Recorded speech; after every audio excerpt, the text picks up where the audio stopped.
les animaux ne sont pas là. Alors soit ils sont à trou, soit ils sont en terrier, soit ils sont plus loin en train de brouter. Donc on va voir, là on les a pas vus, on les a pas dérangés. Donc éventuellement on va peut-être les retrouver sur le chemin, quoi. Bonjour, les jeunes chasseurs de Loire-Atlantique ont pu découvrir et s'initier à la chasse à l'arc, initiation proposée par l'ADCA 44, Association départementale des chasseurs à l'arc de Loire-Atlantique. Donc le but de l'association des jeunes chasseurs de Loire-Atlantique, c'est de permettre de faire découvrir aux adhérents les différents modes de chasse. Donc dans ce cadre-là, on a rencontré les personnes de la chasse à l'arc et on a convenu de faire une journée comme ça découverte pour découvrir un petit peu le monde de la chasse à l'arc, si bien en termes techniques des équipements qu'ils utilisaient, et après de pouvoir les suivre lors d'une sortie, comme aujourd'hui au Ragondin. Pour chasser à l'arc, il faut en plus du permis de chasser classique avoir suivi une formation spécifique. Alors c'est la JFO, journée de formation obligatoire, ça consiste en 2 demi-journées, une demi-journée de théorie, une demi-journée de pratique, où on essaye les différents types d'arcs. Et donc c'est pas sanctionné par un examen.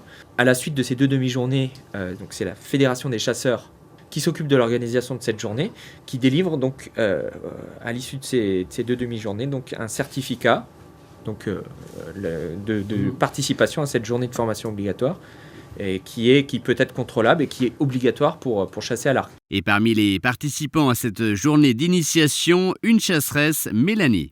C'est sympa parce qu'on découvre un autre mode de chasse. Nous qui chassons au fusil, c'est pas du tout la même approche de la chasse. Et puis ça donne quand même de nouvelles émotions, c'est pas du tout pareil qu'au fusil. C'était assez simple, c'était assez clair. On a à peu près tout compris, ça s'est bien passé. Et puis c'est vrai qu'après on avait de la mise en pratique, donc ça permet de voir la réalité du terrain en fait. L'association des chasseurs à l'arc de Loire-Atlantique existe depuis 1993. Elle compte aujourd'hui 28 adhérents. On chasse le Ragondin et pour ceux qui sont adhérents, qui ont pris la carte complète donc, sur le syndicat de Basse-Loire, on chasse aussi le gibier d'eau, le renard, et on chasse aussi le sanglier donc en Loire-Atlantique dans les marais de Basse-Loire-Nord. On collabore avec beaucoup d'associations. On a des ACCA, des AK qui nous invitent pour participer à des battues.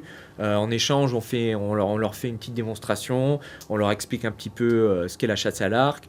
En général, sur les AK dans le coin en Loire-Atlantique, on a beaucoup de vieux de la vieille, entre guillemets, qui connaissent pas trop notre mode de chasse.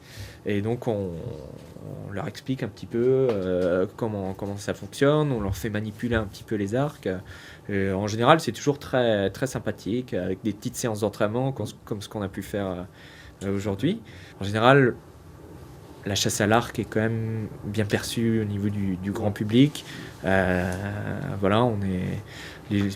attire la curiosité, c'est quelque chose qui n'est pas commun. Aujourd'hui, c'était quand même particulièrement difficile. Là, c'était pas évident.